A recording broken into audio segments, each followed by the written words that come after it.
Thank you. Thank you. Next, Linda Asato. Yes, I'm your Resource and Referral Network. I'm Linda Asato with the California Child Care Resource and Referral Network. And I want to speak about an important part of the child care continuum where gaps in support impact the quality of care available to parents, and that's in the home-based settings. There are two kinds of home-based settings. One is the licensed family child care homes, and the second is those that are receiving public subsidies that are legally exempt from licensure, and we often call them license exempt. And just to give you a scope of this population, there are over 33,000 family child care homes, that's independent small businesses, that represent a license capacity of over 335,000 children ages 0 to 12. 14% of them have BA degrees, and 43% have some college. In license exempt care, home-based settings, there are about 36,000 publicly supported children ages 0 to 12, not including stage 1. So for family child care providers, there isn't much incentive for their professional development investments. Unlike Title V center-based programs where teaching staff have a structure of professional recognition, as in the California permit matrix, and these are official permit levels for assistant teachers, associate teachers, teachers, master teachers, site supervisors, program directors, and BA holders for transitional kindergarten or early Head Start and Head Start. There's nothing like that specifically for family child care providers. So public supports of these public reimbursements or scholarships are usually available through centers or their employers that are not often available or well known to family child care or sole proprietors. And with the county QRIS, the difference between the bottommost tier, that's Tier 1 being licensed, and Tier 2 is 12 academic units for a family child care provider, which is extremely hard for them to obtain when they work long hours, when they don't have substitutes. The courses may not be available at a time or day that's accessible to them. Language may be a challenge if they're not available or have materials in the course, or because of the cumulative education costs. And it's really especially hard given the lack of financial recognition, as we heard in the previous panel about rates. But there are investments that the state can make that builds on existing systems that will significantly reach and raise the training levels and thereby quality of care in family child care homes. And what has been consistently available but largely cut back during the Great Recession and is most accessible professional development support for family child care providers supported by the state is the Child Care Initiative Project. The state funds about a half-time person in each resource and referral agency focused on family child care providers and potential licensees an opportunity to receive 25 hours of training in 4 core areas, including infant and toddlers.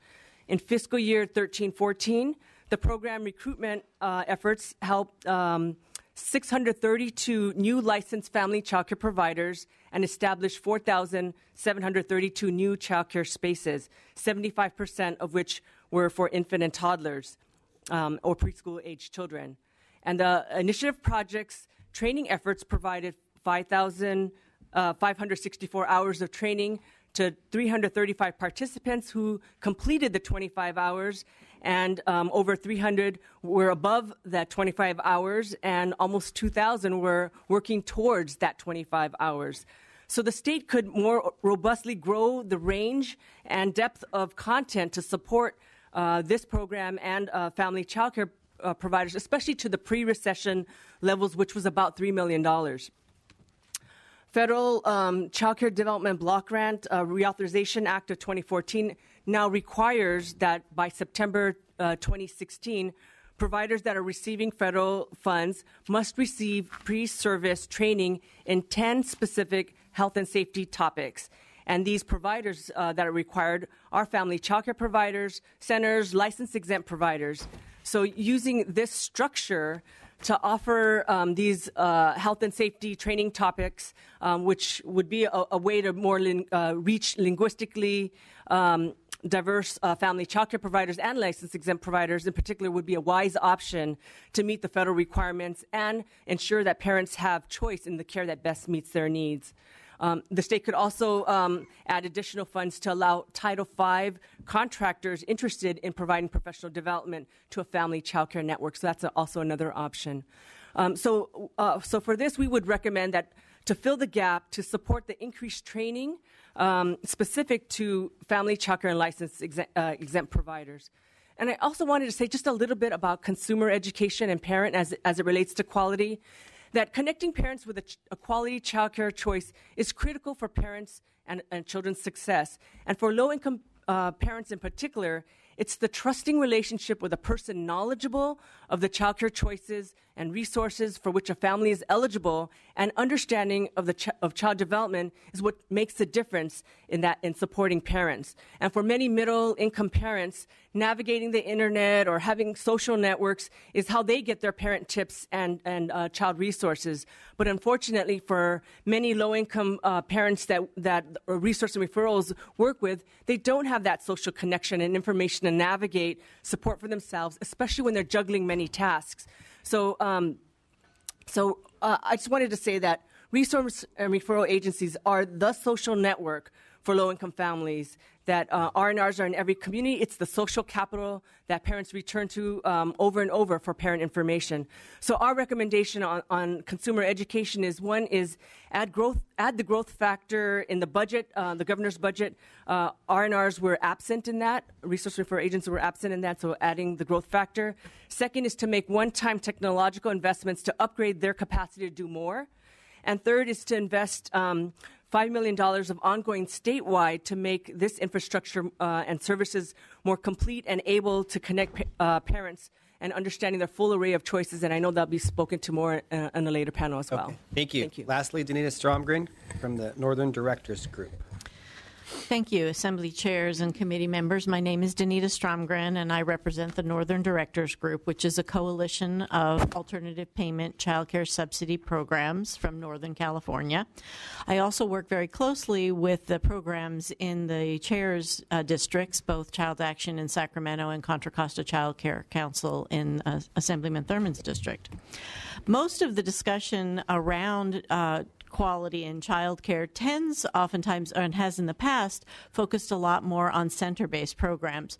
So my testimony today will focus on the quality in family childcare, which I'm really happy to hear is surfacing more, and also services that are available through the alternative payment programs. First, in family childcare, we do really look at an integrated approach. An increasing number of families that are entering the workforce now are entering in non-traditional jobs that have work during weekends and evening hours. You've heard that throughout the testimonies today. They also are working rotating shifts. Many of these families have young children, 0 to 3, and many of them want their children together, their siblings together in one care setting.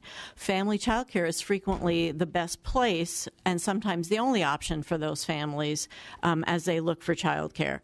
So we need to ensure that those families, those children, are in care in the best quality situations, and that the care that they receive goes beyond just the basic licensing requirements. So as we plan and invest and use more increased funds, federal and state, to improve the quality of care available, I really urge that you look carefully at how you can integrate family child care into that system. Additionally, we've heard a lot today about the child care workforce, and we traditionally think of the child care workforce as those individuals that work directly with children. What I think of as sort of the silent workforce are those families, those providers, those individuals that actually work in the alternative payment program. They also are caregivers. They are working with the families who are in the alternative payment system. If you look at the charts from the Department of Finance, their budget charts show that about 109,000 children or so are cared for in the alternative payment and Stage 2 and Stage 3 programs. Additionally, roughly another 41,000 are served through Stage 1. Those are full-time equivalents. There are many, many more children that are served through these programs. These are individuals that then come to the alternative payment program.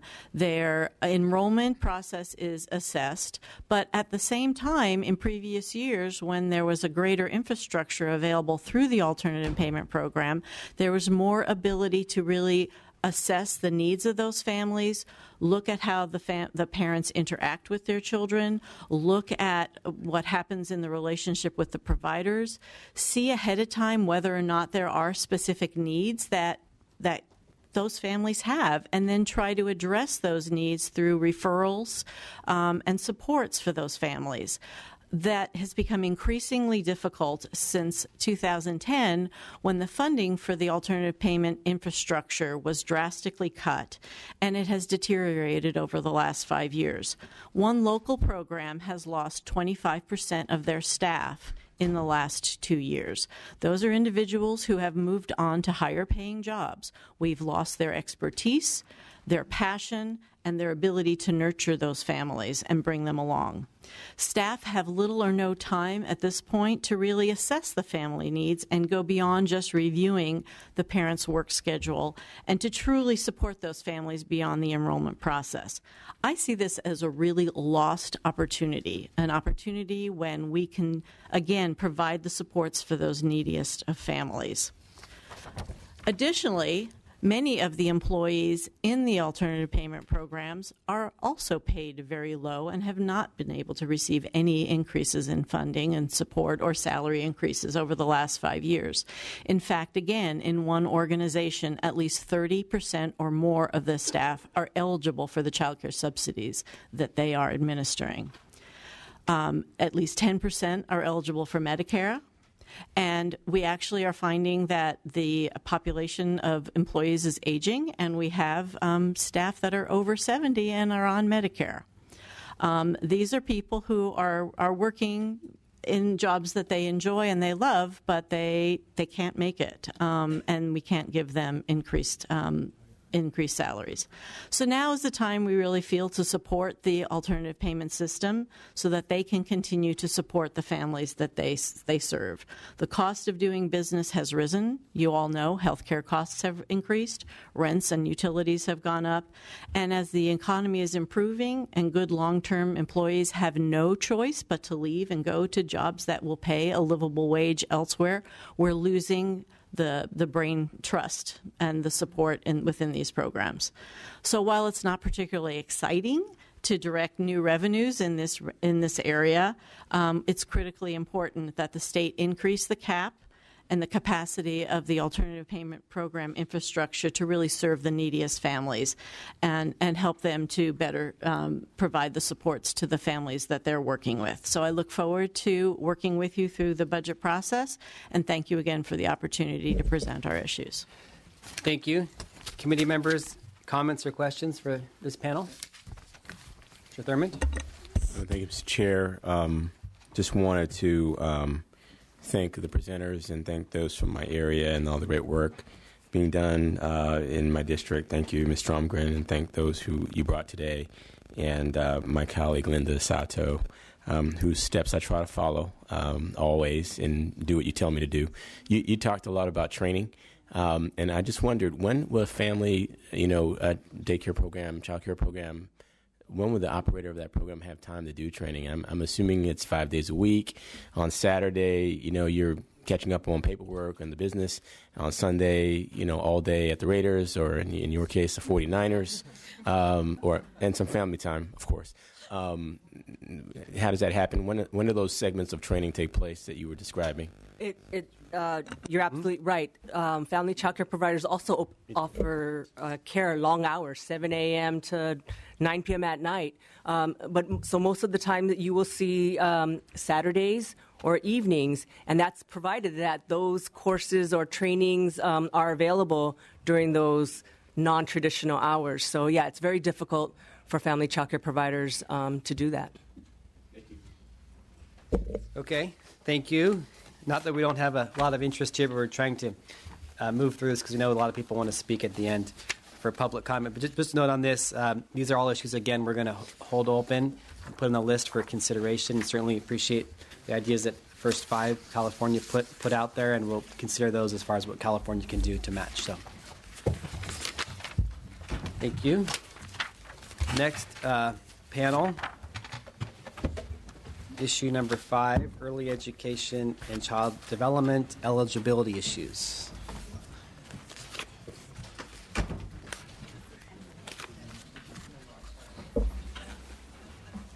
just to frame this as we get up here, I know she didn't make it, but our budget chairwoman, Dr. Weber, is really interested in this topic, and we heard earlier from provider Robin Layton, as far as, California does somewhat decent job of providing resources for lower income families to access the system, but folks in the middle are sometimes squeezed out. We know how much it costs for people paying the full freight. As Mr. Ting mentioned, I have 2 kids entered kindergarten last year, and that was a big sigh of relief. No longer had to pay the double preschool payments, and certainly we want to see what we can do to have California take a look at this issue to help expand opportunities for middle-class families to afford preschool. Go ahead. Okay. Good morning. My name is Margarita Celaya. I am a parent of Parent Voices of Marin, and I am a single mom of 3 kids. I am also a full-time student. I am currently getting 3 associate degrees, one in Spanish, one in administrative justice and psychology.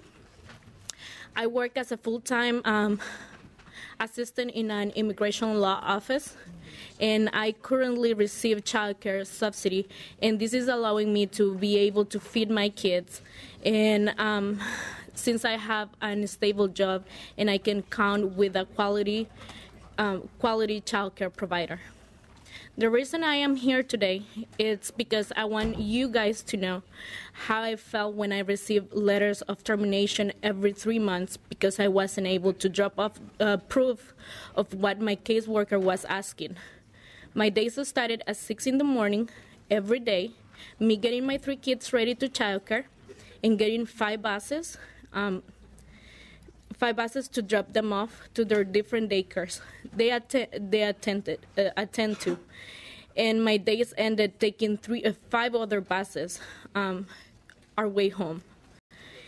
Having to bring all the documentations I brought 3 months before was adding another hardship for me.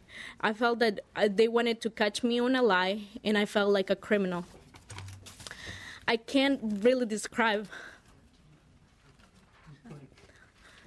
how I felt every time I received those letters of termination. I felt a roller coaster of emotions.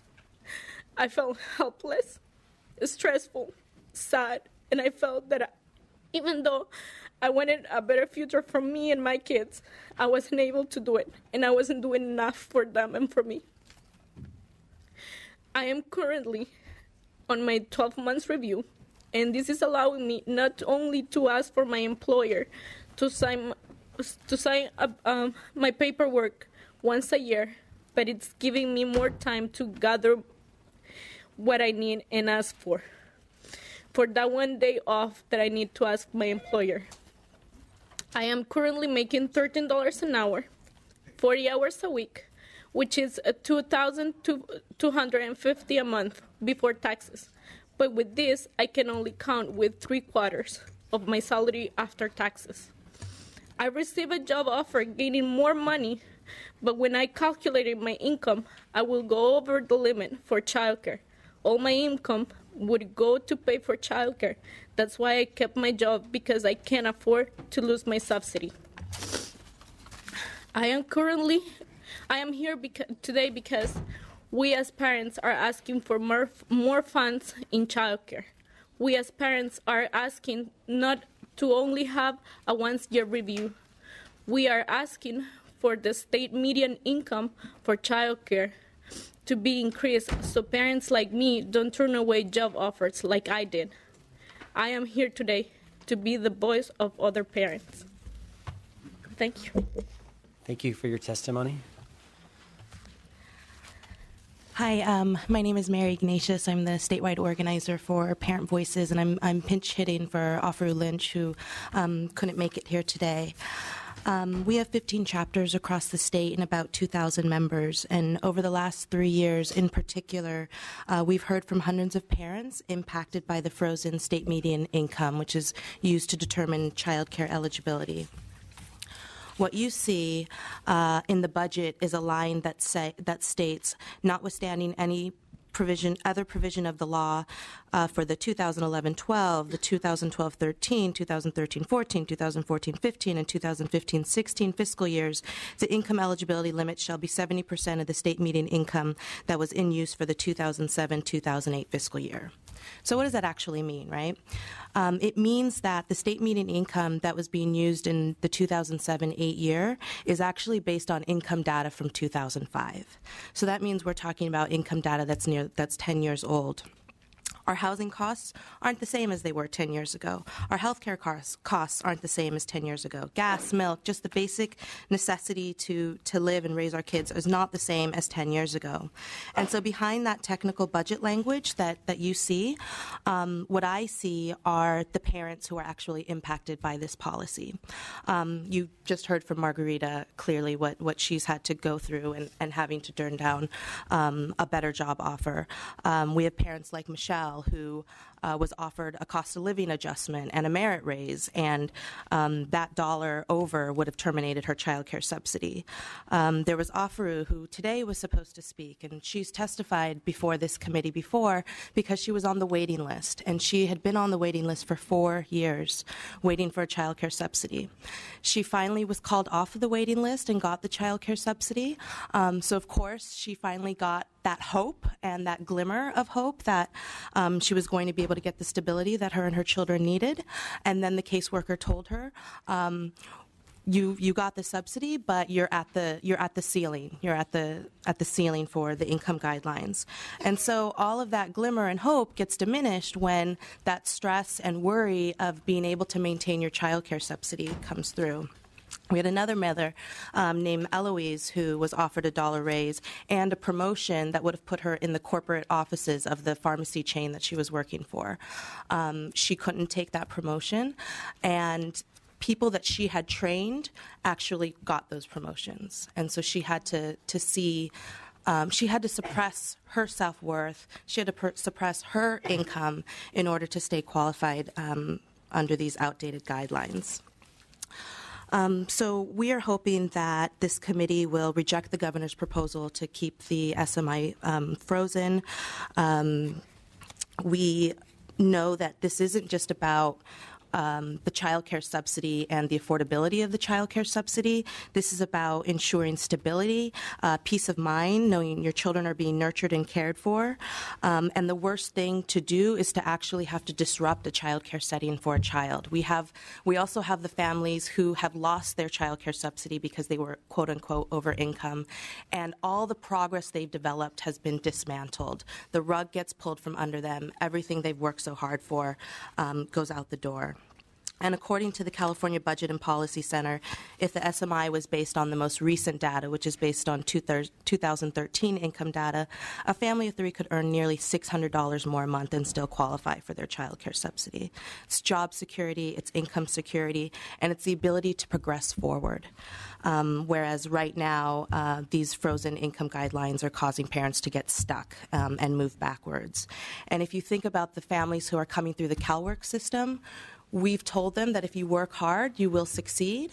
And these are families who are coming off of post 2 years after cash aid, our stage 2 and stage 3 families.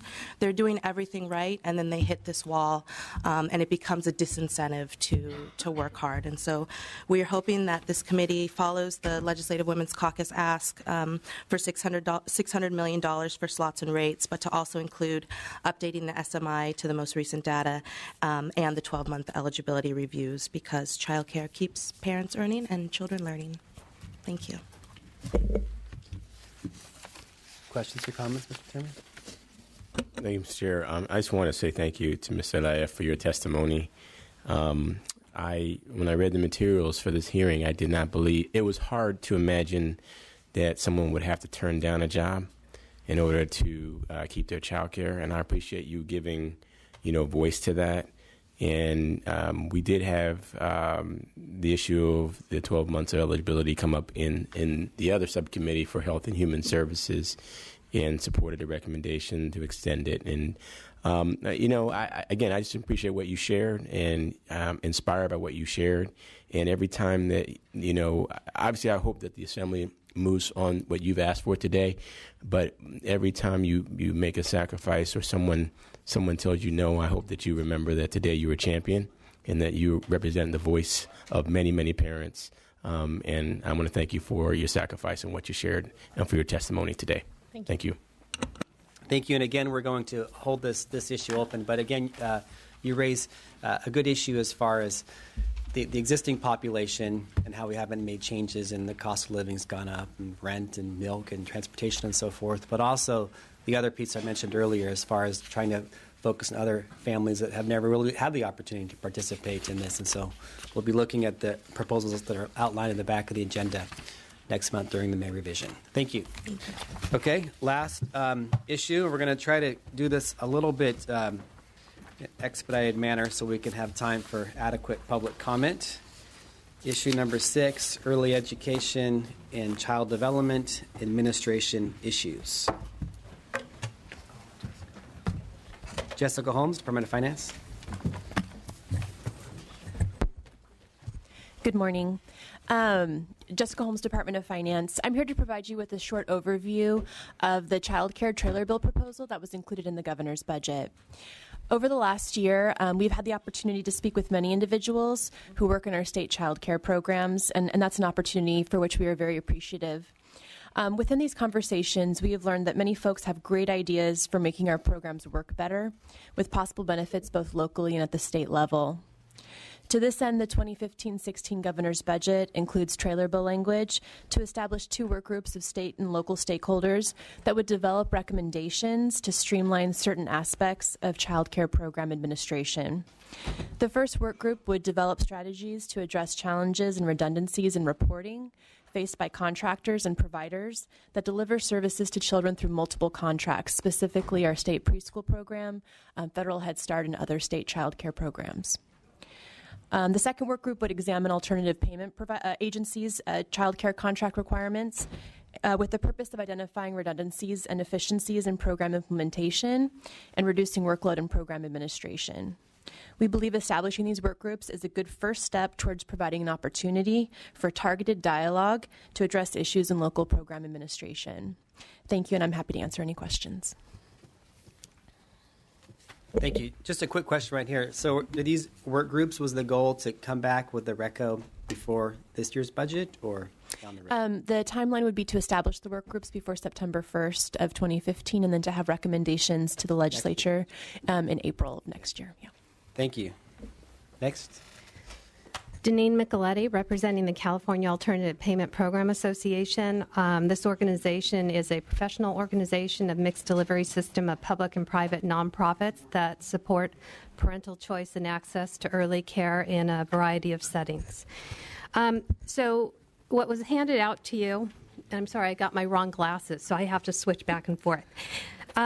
What was handed out to you is just an overview, and I'm going to go through it very quickly and save you some time. Most of what you've heard today will support what you're going to be hearing briefly. So the role of the alternative payment programs, I think it's really important for everyone to understand what the APs do. And it's not just an administrative entity. It's actually an economic agent of change. If you've heard the economic multipliers that childcare brings, what we also do is we change the lives of families. And what the data shows us is that the families that come through our door, they stay with the programs from 3 to 5 years. So if you want the families to be educated about services that are open to them based on their eligibility, then you need to have the alternative payment programs included as part of that consumer education. APs directly support families with parental choice and access to child care. They serve as the safety net connecting them to not only child care, but to a lot of support structures such as food programs and housing, and they look at poverty stressors of the family, and that's a lifeline. They provide information to fragile families in settings with trusted caseworkers. They also provide a continuity of care mechanism. The role of alternative payment programs for communities. They establish and reinforce gateways with local and state partnerships that can better coordinate the full needs of the working family. We can provide the child care needs, and we know what solves that problem, it's money. But these families that we serve, They have a host of other issues, and we need to holistically address them. The inadequate funding of the alternative payment programs. The funding of the alternative payment programs is based on the monies that go out the door. What does that mean? The moment that a family comes to the door, they're roughly in the intake process about 30 days. It could go to 90 days. And then once the family finds a provider, and they secure the provider to care for their child, the payment to that provider is made 30 days later. Long story short is that the alternative payment programs may support a family through the eligibility process, of which they may ultimately be deemed eligible or ineligible, for 90 to 120 days before any reimbursement is made to the alternative payment programs for any of the services they do up front. On average, between 28 and 60% of the families that come through the door are ineligible for child care. So that means that we do all the services at the front end and not one reimbursement dollar is secured by the agency. Since 2007-8, family caseloads have surged. They've surged from one caseworker to supporting every 40 families to now one caseworker to every 185 families. One LA agency is up at 315. Since 2007-8, over 140 separate management bulletins or changes that our agencies need to implement were required of alternative payment programs. All of them came without money. In your handout that you just got, just sort of a glaring example of this, in 2010, when Stage 3 was eliminated, overnight 54,000 child care slots were eliminated. What did that mean for the alternative payment programs?